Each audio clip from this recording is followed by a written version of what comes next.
Yes, everyone, welcome back to Five. Stephen Howson, Rio Ferdinand, Joel Bayer, who I think's been the one who isn't a United fan, but is the one that's at the game. What's going on? Yeah, I'm actually here at Club Wembley. It's a bit loud as I'm in the players' lounge, so you've got a few of the players that are leaving with their families. I'm going to mute it a little bit just so they can leave and we can have better sound. But boy, Manchester United got lucky. Manchester and Rio, you're foul. You are foul because as soon as that final whistle goes, you're saying Wednesday. How dare you? It's what it's about. That's where the season's defining moment of the season for your boys, man. But first and foremost, congratulations to Man United, mate. Listen, I've got to be honest, in our WhatsApp group, it was nervy times, penalties. I weren't confident, scrappy game. But at the end of the day, man, it's about getting to the final. You get there, now you got to win. So, and one of the main things about it is City look formidable at the moment, and Man United now it's in their hands to halt any talk of a treble, because that's what these players, that's what's resting on their shoulders now. History, Manchester derby, bragging rights, the lot. It's on these players now, their shoulders to do that. And I have to give a special shout out to the penalty takers. Lindelof, some fabulous penalties in there, but Lindelof taking that last one, the bottle, man. You have to have big bottle to do that. So the boys deserve it. They're there. Brighton, great shout out. They've come a long way, mate. So I weren't confident going to this game, given them based on what Brighton have been doing recently. Great tactically, really good set of players. Club in a great place at the moment. So onwards and upwards for Brighton. Unlucky this time, and they'll go again, I'm sure. Yeah, it was a nervy, edgy game, and Brighton have been doing really well this season. I wasn't confident before the game, and then I wasn't confident in the game as well. United, I thought, were sloppy. And just before we started, said to Rio, like, there's not tons to talk about in the actual game itself because it was two teams doing a pretty decent job at cancelling each other out. I want to say it was interesting that it was Lindelof that scores the winner, because I actually think Lindelof was probably in with a shout of man of the match. I thought he did a really, really good job, really, really composed performance, and I thought it was fitting that it was him that stuck us in the final. So well played to him, I think. Yeah, I think Wan-Bissaka for me. I think Mitoma has been the find of the season in the Premier League. He's given every team they've played against, he's given them huge problems. And to be fair to him, Wan-Bissaka put the shackles on him. And we all know how good defensively 1v1 Wan-Bissaka is. And today he proved again that he can handle top class players in good form. When it comes down to a 1v1 me against you, he's as good as there is out there. Yeah, I think it was, like I said, it was a weird game in terms of like the amount of substitutions and the disruption I thought there was with the subs. It was very much a cancelling each other out kind of game. I thought if we was going to score in open play, it was one of those diags in for Marcus to run in behind. I thought that was the way that we were opening them up. And I imagine the City game in the final, I think it's the first time we've faced each other in a final. Yeah, it is. Yeah. So that's going to be an interesting game. And like I said, City are absolutely flying at the moment. But it's not inconceivable if Arsenal actually get their shit together for once. If Arsenal turn City over on Wednesday, which they're probably not gonna, but let's say they do, and Real Madrid do what Real Madrid do in the Champions League, how interesting is it going to be that Manchester City might need to beat us to have any silverware this season? It's going to go from one extreme to the other. You could be looking at them completing a treble against us, or you could be looking at them getting the only bit of silverware they're going to get this season. Yeah, it's interesting, man. Yeah, I know you're going to be coming up against them in the FA Cup final, but focus on your own team, lads, because I'll tell you what, it was looking shaky. Ten Hag was right. He needed to bring on Fred ASAP because Man United were getting torn. Man United were getting torn down the middle like a wet piece of Kleenex tissue, mate. It was a shambles. I'm telling you. I was in a stadium and Man United fans were shook. I couldn't believe it. I've heard that it was a shambles today. It was poor, man. You get to a final. Manchester United. Do, mate, on days like this, Joel, it ain't about performing well. It's about getting to a final. That's well done. But I'm telling you one thing. You want to talk about Arsenal getting their act together, Steve. Manchester United need to get their act together, because if you play the way you did today against City, you lot, are going to be going home with lovely runners-up medals. I'll tell you that. Listen, for sure. Joel, the first word out your mouth was focus on your own team, and then proceeded to try and paste Manchester United. You lot haven't won a game since April Fool's Day, mate. That was the last time you lot saw a victory. We ain't lost one in the league. Joel, serious we haven't won either. Joel, serious question. What's happened to you guys?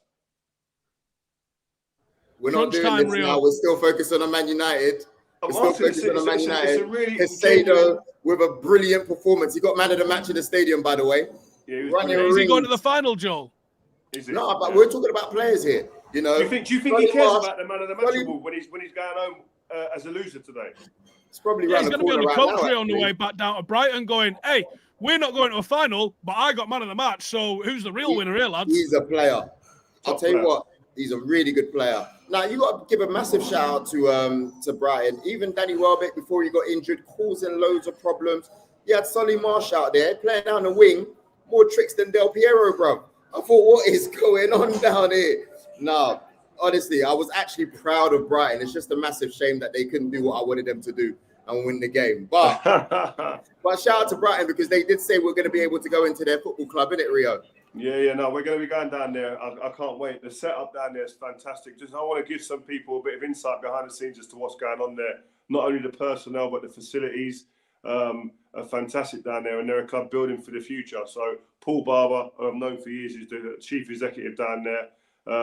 He's welcomed us in with open arms, along with the backroom staff. They're the team behind that, with the content guys and the marketing PR people. It's a really good setup they've got down there. Really open, transparent, because they're confident in what they do. They've got a great setup. The system for them's working. You can see it. Their recruitment is it's phenomenal compared to everybody else that we're seeing. Everyone's going into the market trying to pay top dollar over the odds for players.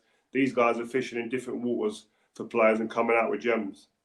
Yeah, they're definitely doing their homework, those guys, man. You can see that they're studying their opposition. Unlike David De Gea in the penalty shootouts. My man didn't go the right way once. Honestly, I just thought, mate, you're an experienced goalkeeper. This is where you shine. And I don't even think he did too bad during the game, actually. But terrible stuff from David De Gea. Joe, we're through, man. We're through. I don't know where this negative energy is coming from, but we're through. Just relax, man. I don't think there's much to say about Man United. Semi-final, into the final, job done. Man City, Man United. It's a beautiful final, man. Great final. The two most successful teams in the last few years. Jokes. No, but Man United, obviously, we're delighted to be there. I think it's going to be a huge test for us. I think we go into it massive underdogs. City are the best team in the country right now on form. For me, they're going to be champions of the Premier League this year. And I think we're going to have to stop them winning the treble. I think that's going to be the one that's going to have to stop them. I think, yes, they've got to get through Real Madrid as well, which is going to be tough. Don't get me wrong, but I think they'll get to the top of the Mount Everest in terms of the Premier League this season again. And we are going to have to go somewhere to try and stop these guys. It's not out of our reach, man, because we've beat them. We've beat them before. It's doable. But we're going to have to be in absolute tip-top condition. Everything's going to have to be perfect for us on the day to have any chance of beating them. Yeah, I put us a massive underdog for the City game. Won't be going into this like an Arsenal fan, shouting my mouth off, thinking we're going to do this, that and the other, thinking it's easy. United are going to have to play off the back foot. They're going to have to employ full counter-attacking tactics. They're going to have Marcus at his best. I wouldn't even be shocked or upset to see Bruno moved over to the right and go with a little bit more of a packed midfield, Sabitzer, Casemiro and Eriksen. See if we can hold and dominate the ball a little bit more. I think it's probably going to have to be Tony Martial if he's fit. Just because I think that he's more of a goal threat. And I think if you're going to get some chances against City, you're talking 2, 3, 4. not 5, 6, 7, 8. And I think you're going to have to be clinical. And one thing Tony Marshall is, if he's fit enough to start, he is clinical. So I think that's the one. The big question for me is, we've just seen Luke Shaw and Lindelof put in a far more assured performance against probably better opposition than we've seen Maguire facing in the past few weeks. What partnership, assuming Varane and Martinez are out, would you go into the final against City with? I don't know. I don't think you can say to the final. I think you've got to think about the next couple of games. I don't think he changes the team now. I mean, in terms of the two centre backs, I think that how assured they look today. We weren't on the ropes really at any time. There might have been a glimmer for Brighton a couple of times, half sniffs, but there wasn't any like panic at the back. And I think he'll go off performance and he'll go off today. And I can't see him changing that pairing unless Varane or Martinez come back fit. I'm not actually sure how long Varane is out for. Martinez was 6 weeks, which means there is an outside chance of him making the final, which I think would be very interesting. But then obviously you've got match fitness and all the rest of that sort of stuff. You don't want to be going up against Erling Haaland, Rusty, I don't think. No. But yeah, you're right. I think the result earlier in today, Newcastle putting an absolute pasting on Spurs. 20 minutes in. That is, if you're talking about a past the pad kind of game, oh my good God. Like, there's going to be naked forfeits and all sorts of stuff for that sort of beating that you just got there. I've just seen all the fans leaving the stadium 20 minutes in, effing and blinding, going crazy. The Spurs fans, the club's in an absolute state, right? Where there's different clubs that are having problems, but Spurs, man, no manager, an interim manager that doesn't seem to be up to it. I couldn't believe the way he started that game, man. I was just looking at him thinking, wow, like he's got a brand new right back who's struggled so far defensively. You've got Perisic at left back, who's a wide left player, really. At best, he can play wing back. I just don't know. I just find that the way that their goalkeeper comes out after Lloris and says there was no fight. That's what you can't accept as a fan, as a football club. If you're running a club, you can't go for all the quality or lack of quality you may have, or the lack of structure, the lack of kind of leadership that you've got at a club with no manager there. I understand all that, but if you put that aside and say, listen, there just was zero effort, there was zero fight.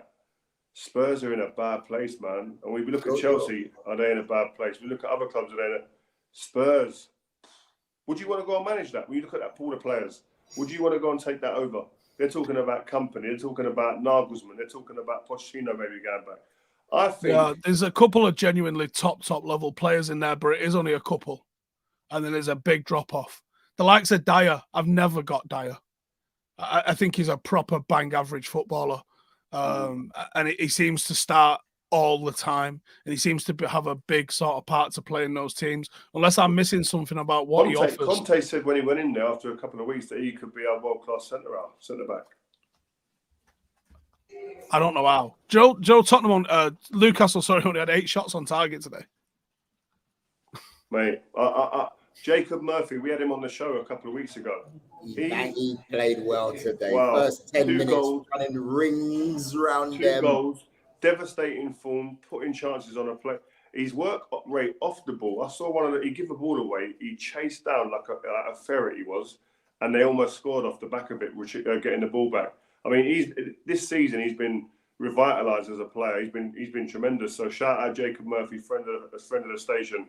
But it makes me go back to, we keep talking about it, and Spurs fans are going to want to kill me about it, but it goes back to that point that Harry Kane, is it loyalty or is it craziness, stupidity almost borderline? If he doesn't leave this summer, Rio, I don't want to hear no loyalty talk. I say it's ignorance, it's stupidness. That's what I'm saying. Is it loyalty or is it loyalty or craziness or stupid? It's stupidness, can't get my head around it. I mean, this summer, we're going to know this summer. That's what we're going to do. That's going to be definitive. Do I stay or do I go? We're going to get the answer to that question from Harry Kane this summer. And this summer will tell us a lot about Harry Kane, about who he is and what he wants to be known for in the game. What's his legacy? What is Harry Kane's legacy going to be? Because after that today, man, half time, I'd love to have been a fly on that wall in there. is he the one in that change room wanting to rip shreds off people? Is he the one talking about the standards and what it is to be a Tottenham player? This ain't it.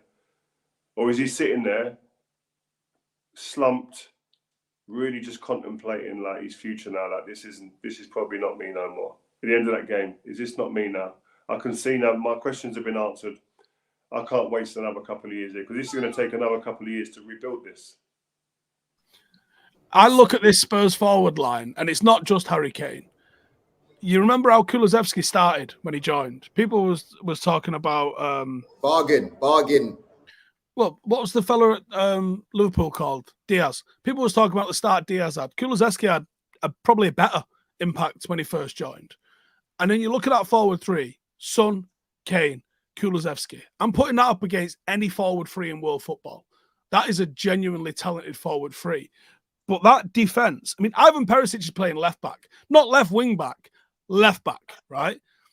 That defense, today it was Perisic, Dyer, Christian Romero, who's actually decent, and then Pedro Porro, who honestly should be getting a signing on form for Paddock, right? That is a shocking back four. You're looking at 1.5 players in your back line, essentially, that might be worth having. They've just recruited poor players, and they've got about 900 midfielders, and none of them are any good. Steve, sorry to interrupt, but as much as you're talking about how poor the defense is, we need to talk about Son's drop-off and Kulusevski's drop-off as well. It's not been good enough. Do you see what I mean? So we can talk about those players. They have dropped off as well. You're right, Joe. You are right. They have dropped off. But I think the bigger picture is the club. I mean, Son hasn't been the Son we know and loved over the last few years. Kulusevski ain't been at the form when we first come. We understand that. And Harry Kane has been Harry Kane, really.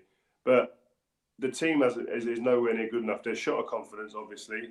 The manager's gone. They're managerless. And then this manager now isn't getting a shoe out of them. I don't know. Their recruitment, as Steve just said, has been horrendous. Like they've not had a decent right back really probably since, I don't know, Trippier and Kyle Walker. Like ages ago, Trippier's won a Spanish league title since then and gone and captained Newcastle since then. Like, and God knows what Kyle Walker's won. Do you know what I mean? I saw a thingy on telly today, Danny Rose saying like, I can't believe I've not got a job still. Looking at the team he's watching at Spurs. What was Danny Rose wearing? Whoa! Shout out Danny Rose. I'd love him to come on the pod and explain the get-up this morning. Who was the stylist? I need to know. I need to know who that stylist was. He's getting shots have been fired in all my WhatsApp groups. Crazy. But you know what I like? He's ballsy. It's like I don't care what you say. I am the guy, and I like that. He's refreshing. He does say things as it is, which is what I like about him. You know, he came on not too long ago. He spoke about his relationship with Levy, that it was rubbish, and do you know what I mean? And I like that about him. But please don't be coming out here looking like Captain Crunch, coming out here looking like, do you know what I mean? We don't want to see none of that. But yeah, Joe, can I just ask you something? What's happened at Arsenal? Nerves. After your eulogy, I don't know what the hell that's done to your squad. Can I land? Go on, Nerves. I think if you look at it, you can feel it in and around the stadium from the Liverpool game. You've gone 2-0 up. Next thing you know, not balls, nerves. No, you go 2-0 up, you concede, and all of a sudden you can feel the pressure from the fans. You can feel it from the players. You know, you got players. The players are nervy. You go to West Ham. You go 2-0 up, again, nerves are flying. You're thinking 19 years. You start thinking of Thierry Henry. You start thinking of the gold Premier League trophy. Same thing again. Southampton, you go 2-0 down.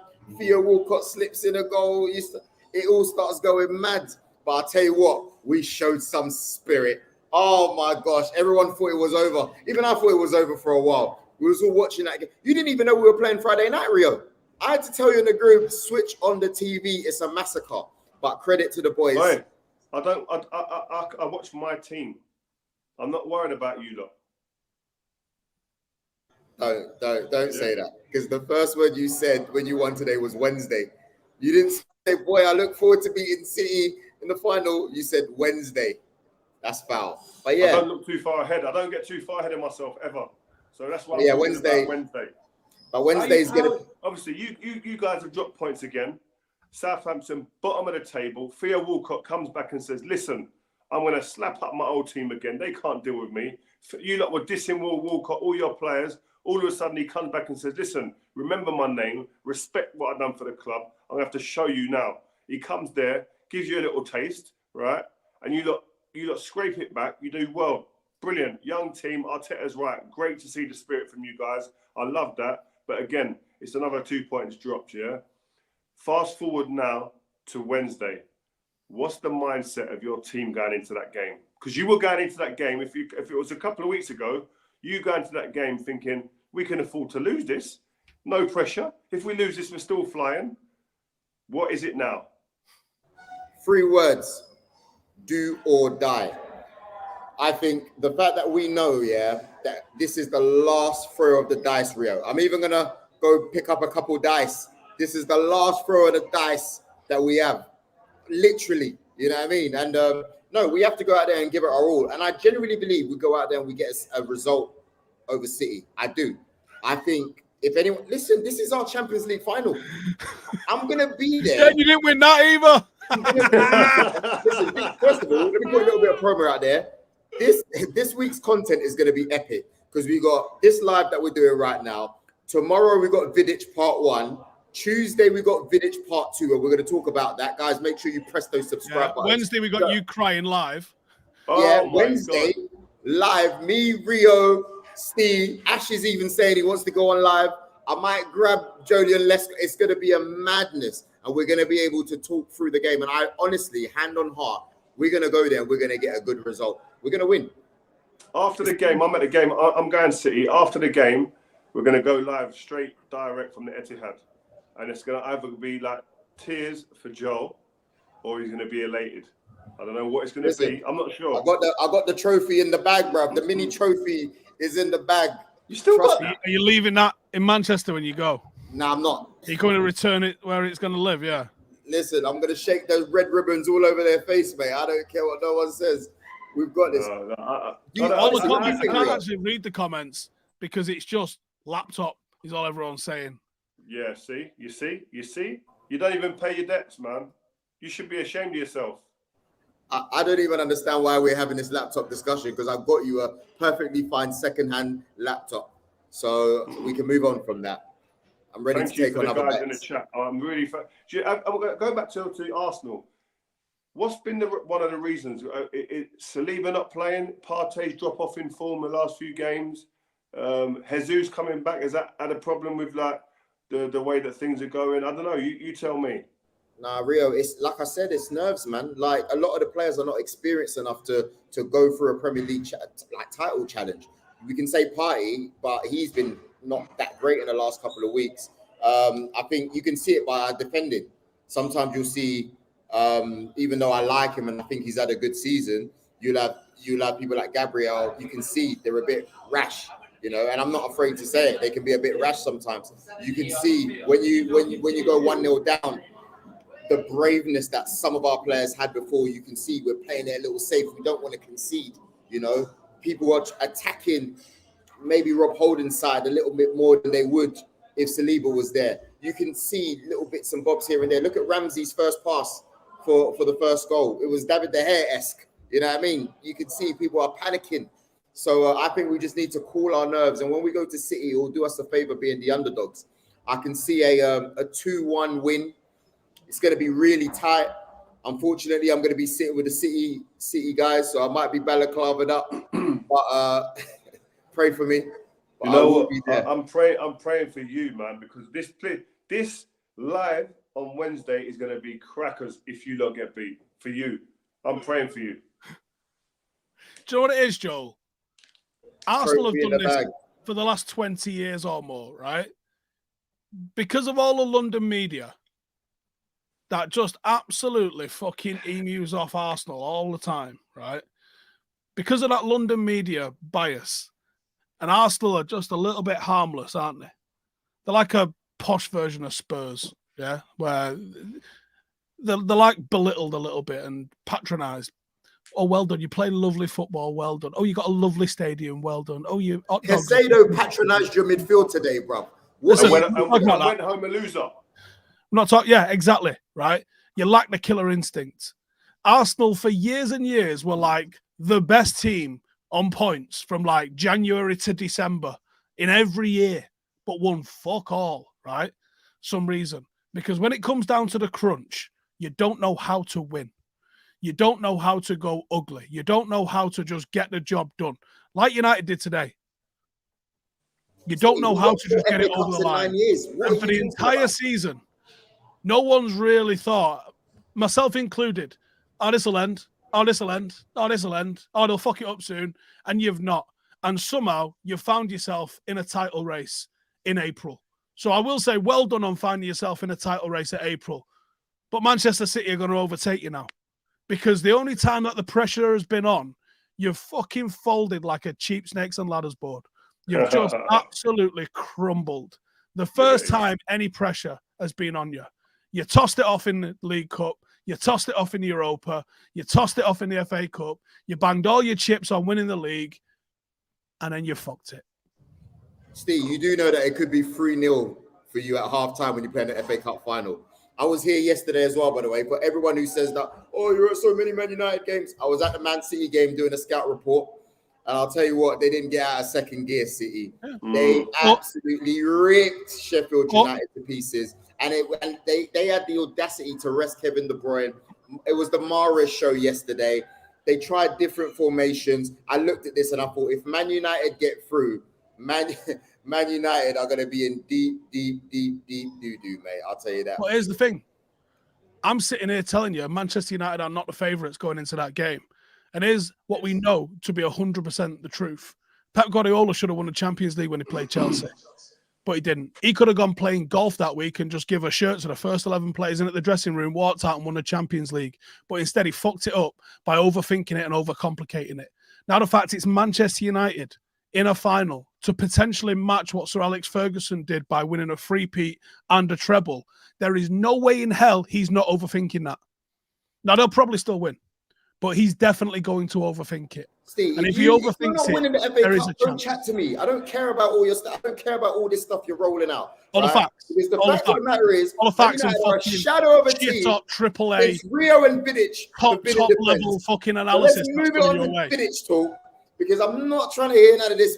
Man City could slap the both of us for all we know. All right. But we have a video coming out tomorrow at 12 noon. And my God, Rio, let me tell you something. Thank you, first of all, for having me in that interview. Because for a man who's always respected United in your day and also despised them, I sat there and I said, wow, you lot were serious. You lot were a serious powerhouse and a force to be reckoned with, especially when you compare it to your defenders today. You need to get that torch back from Varane, I'll tell you that for sure. Because when I spoke to Vidic and we had the chance to ask him the questions in that interview, I thought to myself, Man United have got a long way to get to come back to where they were, man. The standards were high, and I'm so excited as a football fan to be bringing that interview with you two on this channel tomorrow. Steve, Rio, take it over, man. Go on, Steve. I think I said this on air. I don't know if it's been cut or not because I've not seen the final edit.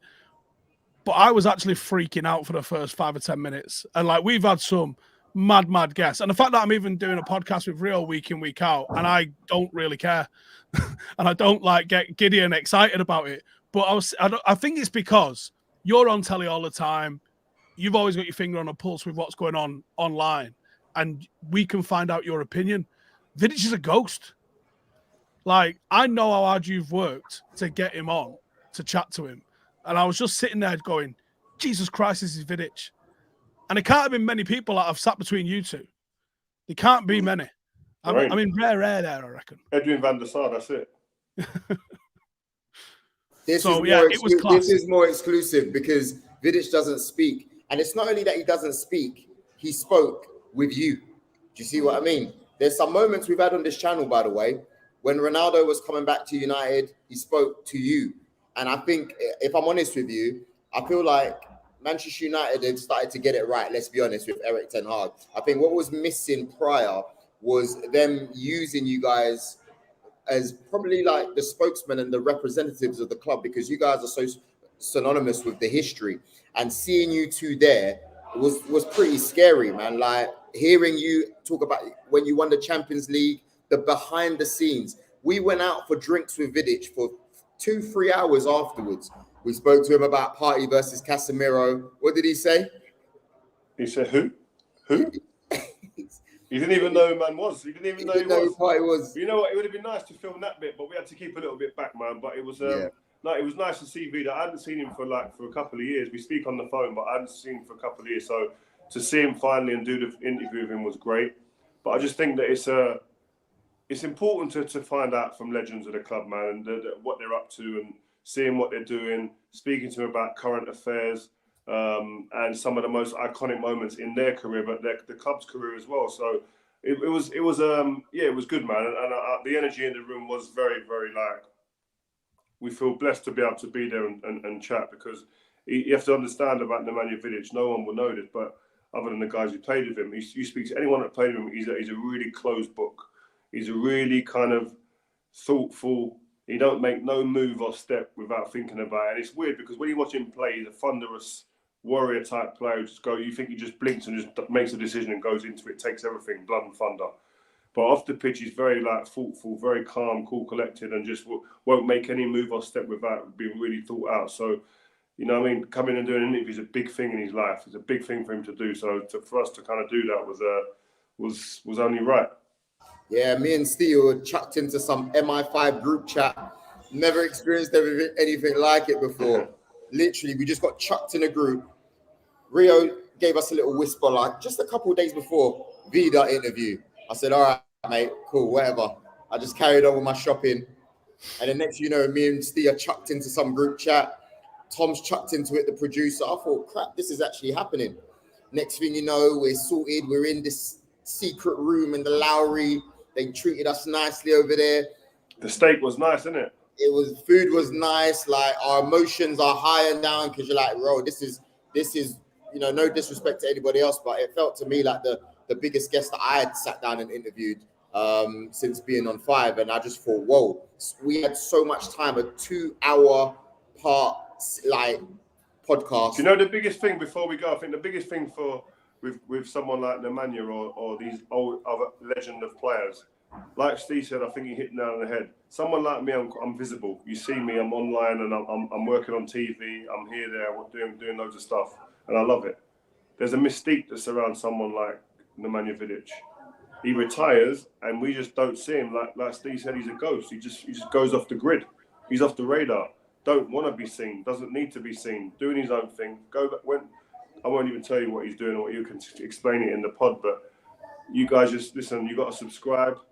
Put your notifications on, and an interview will drop into your lap. Yeah, it's going to be fantastic. 12 noon tomorrow, GMT UK time. If you're not telling your friends, then I don't know what you're doing. Big T-shirt competition as well for anyone who's subscribing as well. All subscribers, you're going to be involved. If you're not a subscriber, you can't be eligible for the competition. We're calling them out. We've got videos of Rio and Vidic signing the shirts. But yeah, guys, make sure you watch tomorrow. It's going to be the biggest interview ever on 5. Right.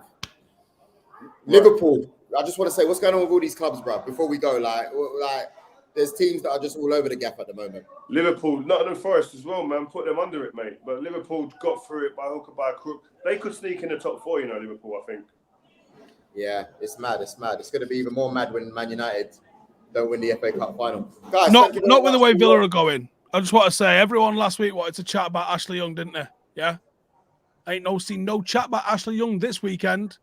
Why? Steve. You not see the lack of clearance from him? Yeah, but it's looking, everyone's warranted a mistake, man. Come on, man. Steve, you had David De Gea putting Maguire in promiscuous situations, last week on Thursday before you lot got dumped out of Europe. And you want to talk about Ashley Young, who's had a stellar career. Stop your agenda. Rio, once we get do the Vidic interview, please. Hang on. I'm not going to sit there and have you slandering David De Gea. David De Gea has played that pass with Lisandro Martinez. Steve, that pass is fine. If you can't receive a ball with 15 meters of space, you shouldn't be playing football. Steve, you got to know your players. Not everybody has got that in their locker. just like Paul Scholes said after the match, and Owen Hargreaves, who are masters of receiving the ball in tight situations, by the way, they said that pass should have been played in the first place. And I said it in the group. Wasn't a tight situation. It is. Why are you playing that ball? 80 minutes, so early into the match. You have to think, mate, this could go wrong. You're putting your team under pressure.